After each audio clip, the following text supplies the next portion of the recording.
शिक्षा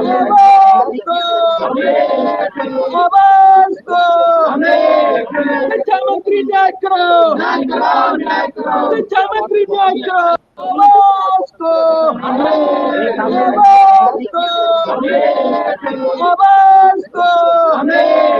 शिक्षा मंत्री न्याय करो।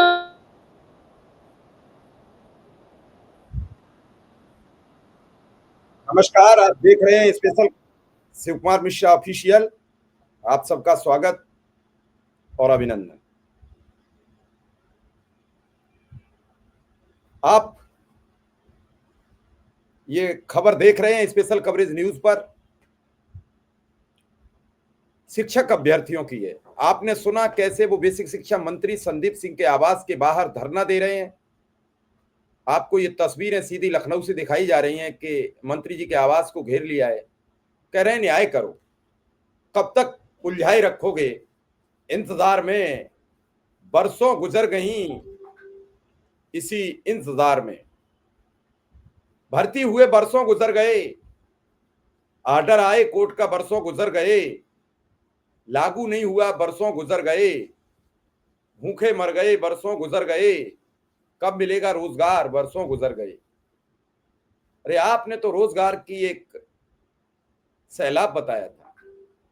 आप जो गिना चुना भी रोजगार दे पा रहे हैं उसे भी आप पूरा दे नहीं पा रहे। आखिर क्यों? समस्याएं जटिल हैं, परेशानी है। आपको कई चीजें हम दिखा रहे हैं। एक ये तस्वीर देखिए, पिछड़े दलितों की यही पुकार, 27% 21% आरक्षण पूर्ण करे सरकार, 69,000 शिक्षक भर्ती। योगी की सरकार में पिछड़े दलितों पर अत्याचार। क्या लग रहा है कि ये जो तस्वीरें हैं आपके समक्ष हैं, ये क्या कहती हैं, क्या संदेश देती हैं? कितनी पुलिस है, अभ्यर्थी कम है, पुलिस ज्यादा है। अभी झड़प होगी, इन्हें लादा जाएगा, बस में बिठाया जाएगा और ले जाके इको गार्डन फिर छोड़ दिया जाएगा जहां ये काफी समय से बैठे हुए हैं। यही प्रक्रिया चल रही है और लगातार यही होता चला आ रहा है। लखनऊ में एक बार फिर 69,000 शिक्षक भर्ती में शामिल आरक्षित वर्ग के अभ्यर्थियों ने शनिवार यानी आज प्रदेश के बेसिक शिक्षा मंत्री का आवास घेरा है।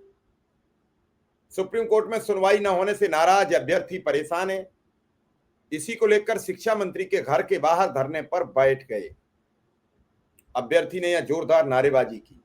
मौके पर भारी पुलिस बल तैनात है।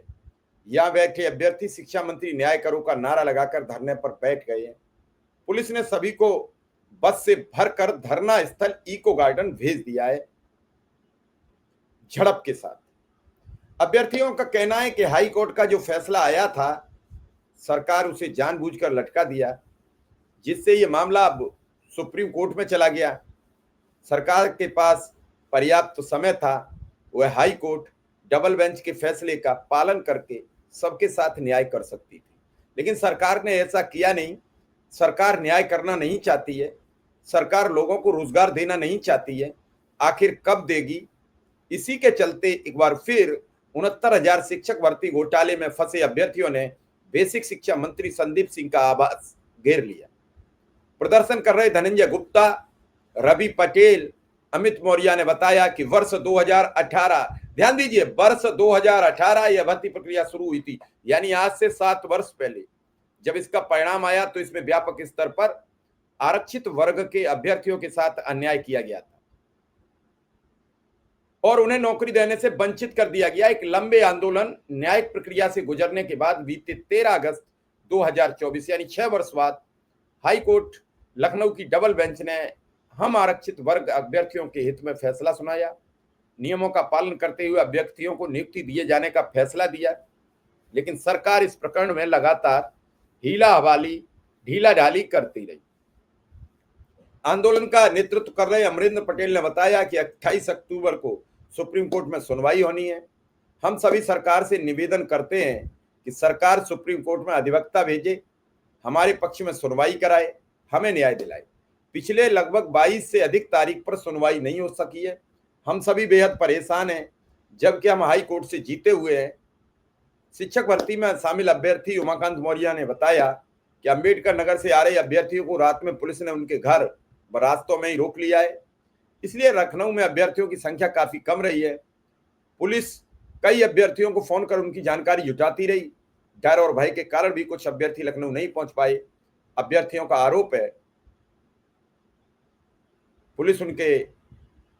सरकार पुलिस के माध्यम से उनका आंदोलन कुचलना चाहती है, ताकि अभ्यर्थी आंदोलन करने लखनऊ ना आए, सरकार से सवाल ना करें, सरकार जैसा चाहे वैसा करती रहे और अभ्यर्थियों का दोहन इसी तरह करती रहे। ये एक अलहदा बात है कि इस पूरे घटनाक्रम पर फिर भी सबकी निगाहें लगी हुई हैं। शिक्षक भर्ती आंदोलन एक बड़ा सरकार के गले की हड्डी बन चुका है। इस आंदोलन को लेकर लगातार जब जब मौका लगता है ये आंदोलनकारी मुखर हो जाते हैं, लेकिन क्या इस आंदोलन की वजह से, क्या इस आंदोलन को लेकर सरकार की सेहत पर कोई असर पड़ेगा? सरकार अपने लिए कुछ करेगी या नहीं करेगी, ये अभी गर्त में छिपा हुआ। लेकिन शिक्षक अभ्यर्थी भर्ती प्रकरण में पूरी तरीके से योगी आदित्यनाथ सरकार फंस चुकी है। आखिर दलित पिछड़ों के आरक्षण पर वर्गीकरण करने में, उनके बने हुए आरक्षण को सामने लाने में सरकार कोताही बरत क्यों रही है, ये लगातार सवाल उठ रहा है। और इसका सबसे बड़ा सवाल ये है कि किन अधिकारियों की देखरेख में ये सब घोटाला हुआ, उन अधिकारियों के खिलाफ कार्रवाई क्यों नहीं? तत्कालीन शिक्षा निदेशक, तत्कालीन बेसिक शिक्षा का इंचार्ज जो भी अधिकारी रहा हो, प्राधिकारी रहा हो, उसके खिलाफ कार्रवाई करने में सरकार कोताही क्यों बरत रही है? क्यों हुआ ये घोटाला? ये कोई छोटी मोटी बात नहीं है। भर्ती में घोटाला होना एक बड़ी फेलियर है, बड़ी प्रतिक्रिया है। आखिर ये अभ्यर्थी सड़क पर बैठे क्यों हैं? जब 2018 में भर्ती पूरी हो गई तो आरक्षण रोका किसने? आरक्षण वाली जगह पर सामान्य अभ्यर्थी नियुक्त हुए कैसे? ये कई सवाल बीजेपी पर सवाल खड़े कर रहे हैं कि आखिर दलितों का आरक्षण, पिछड़ों का आरक्षण भाजपा की सरकार में खा गया कौन, जिसके चलते ये अभ्यर्थी रोज कभी बेसिक शिक्षा मंत्री, कभी ओम प्रकाश राजभर, कभी केशव प्रसाद मौर्य, कभी आशीष पटेल, इन सभी पिछड़े वर्ग के आने वाले मंत्रियों के आवास को घेरते हैं। क्यों नहीं इनकी आवाज सुनी जा रही? क्यों इनकी आवाज को रोका जा रहा? कौन दबा रहा है इनकी आवाज को? क्यों रोकी जा रही आवाज? सरकार इस पर कब मुखर होगी? सरकार इस पर कब अपने पत्ते खोलेगी? चुनाव नजदीक आ गया है। पिछड़ा वर्ग की अगर नाराजगी यूं ही बनी रही तो क्या लगता है योगी आदित्यनाथ अपना तीसरे कार्यकाल की शुरुआत करेगी? सरकार पूरी तरीके से फंसी हुई है। लगातार दलित पिछड़ों पर अत्याचार की खबरें आती हैं। कल ही लखनऊ में एक बुजुर्ग दलित के ऊपर पासी समाज से आते थे, उनको पेशाब की गई, पेशाब चटवाई गई। कितना घिनौना काम किया गया।